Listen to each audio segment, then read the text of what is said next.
have not seen the Infinity Nikki drama that you're saying, and I quote, is arguably more predatory than most Hoyoverse monetization, and everyone is low-key pissed. Okay, well then why don't we get informed? I heard they increased the pity from 180 to 220.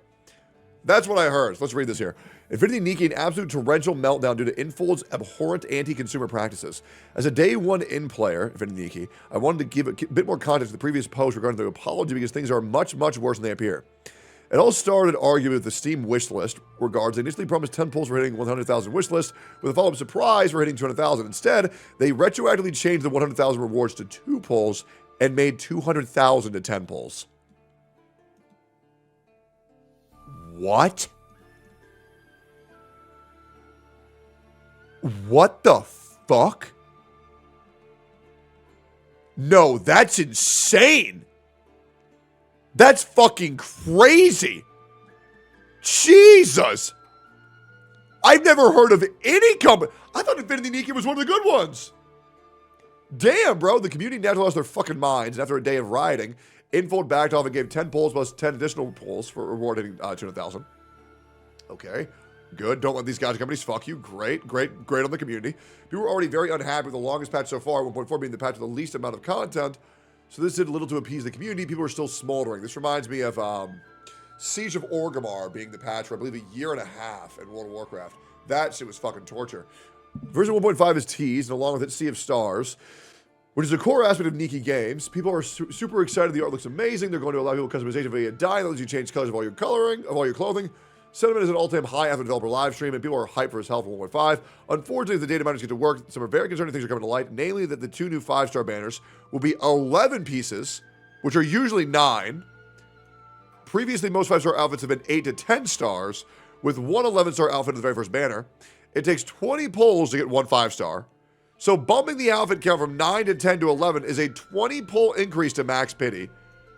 Jesus! People cope, saying those are just data mines. It won't be like that. Sure, they want it, etc., etc. Sentiment is still high. People are still excited. Launch day, absolute fucking mayhem. The entire launch was an absolute disaster from every angle, whether it's monetization, design, stability, you name it. PS5 players are locked out completely. Most mobile players are as well. Those that can get the in-game are faced with a blank screen or crash, and you can't actually make any progress. This makes me so sad because the Infinity Nikki community is so nice. They are. They're just a bunch of wholesome little players. A lot of them are female. And they're like, oh, look at how pretty I am. Look at how cute I am. And the game is so wholesome. And the story is actually quite good from what I've seen and what I've played. This is actually a shame. PC players are able to get in and play, but everything is an absolute mess. You're dumped immediately into an unskippable tutorial sequence. Everything is a glitchy, laggy mess. Eventually, you get dropped into the fabled Sea of Stars. There's zero content, and the very small tasks that do work are slightly a glitch mess. Oh, did I mention the huge co-op update? You're supposed to be able to optionally interact with other players in the Sea of Stars, except that's too buggy of a disaster that doesn't work. On the lore front, the entire story of the game was retconned. Oh my god, I heard about this. This is actually real. Yeah, I heard there was this chick that you meet at the very beginning of the game. Super fucking hot. And then they retcon you ever meeting this fucking chick. Retconning a story in a live service game is unheard of for me. I've never even humored this idea that a company would be so stupid as to actually do this. That's insane. Whereas before, you were isekai in this fantasy world thanks to your mother's old dress, as well as a mysterious connection to a woman named Ina. You are now in a multiversal slop fest. Oh god.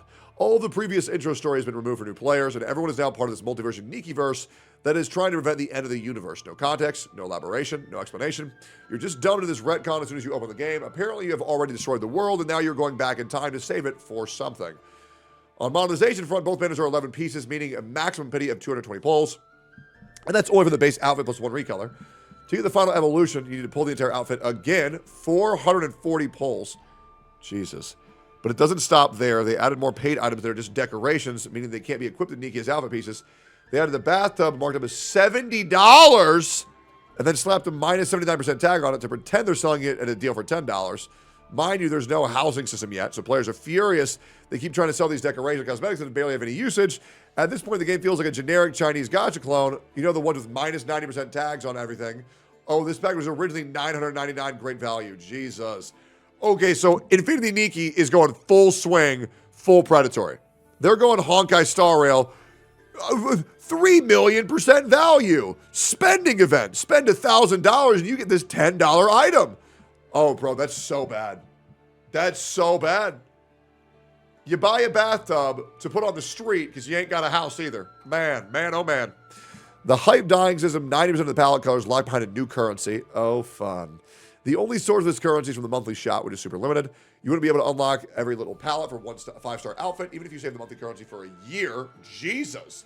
The dying palettes must be unlocked for each piece at a time instead of the whole outfit. And the most desirable colors, pink and black, are locked to 5-star outfits only. The palettes for 4-star and 3-star outfits are far more restrictive, but they also require premium currency unlock. Of course, the only other way to get the palette currency is by spending money. The endgame contest originally was promised to run every 14 days. This is the biggest source of income for free-to-play. They've been steadily creeping up the length of each contest runs, directly reducing income of all players. 1.5 is going to have the biggest length of time for each stage, until they slightly backtrack with their apology below. The apology. They gave a half-baked non-apology, saying 11 pieces were necessary to expand the design of their dresses. Yeah, man, we needed a new weapon type for creative freedom. Then Wuthering Wave says, oh, y'all don't want that? Okay. We'll just make them look different for the same weapon types. Oh, this is so bullshit. But they promise they won't go to 12 or more, unless they do. Wink, wink. But we promise to tell you first if we want to screw the fans over again. The explanation makes no sense. Both the 5-star banners are long dresses that completely cover the Nikki's legs, meaning the socks were totally not necessary, and they're only there to bump the pity count up to 220 for proof. Users that were able to log on immediately after maintenance found that even the intro screen and cutscenes, Nikki is not wearing socks. When wearing the new 5-star outfit, pictures here, stop. Brother, stop. Jesus Christ, they got the proof. So at this point, it's obvious that they bumped the outfits to 11 pieces, slapped some socks on it, and hoped the players would just roll over. What's even funnier is that before fixing any of these bugs, they pushed a 30 megabyte hotfix to put socks in the Nikki in the cutscene, but players were too fast and caught them anyways. Jesus. For the endgame contest cycle, their apology says they'll make it bi-monthly every 16 days, which is still worse than the originally promised 14 days. Anything to fuck the players, even in his apology. Both the CN and global community are in absolute meltdown mode. Boycotts, riots, you name it. I'm sure I've missed a bunch of stuff, but at this point, the game and the community is in absolute shambles. Every other post in the subreddit is just outrage. Well, in my opinion, you do as follows. If you are a gacha player, there is one thing that these companies listen to, and it is your wallet. If you want these companies to listen, don't spend money on the game. If you want these companies to listen, quit the fucking game. You can come back if they fix it. You can come back. But if you are saying the game is bad and you hate the game state and you continue playing the game, you should stop and reconsider things. Quit the game, stop spending money, and go back if you enjoy it. But if you're thinking, oh man, but I'll miss this banner so I won't be able to enjoy the game unless I pull on it.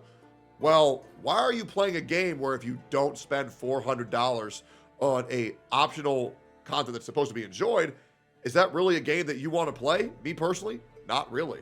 If you can't take a couple of weeks off of a game or a couple of months off a game and you'll be left with a undesirable playing experience, then fuck that game. That's not a game, that's a job. And I'll be real, the players deserve better than that.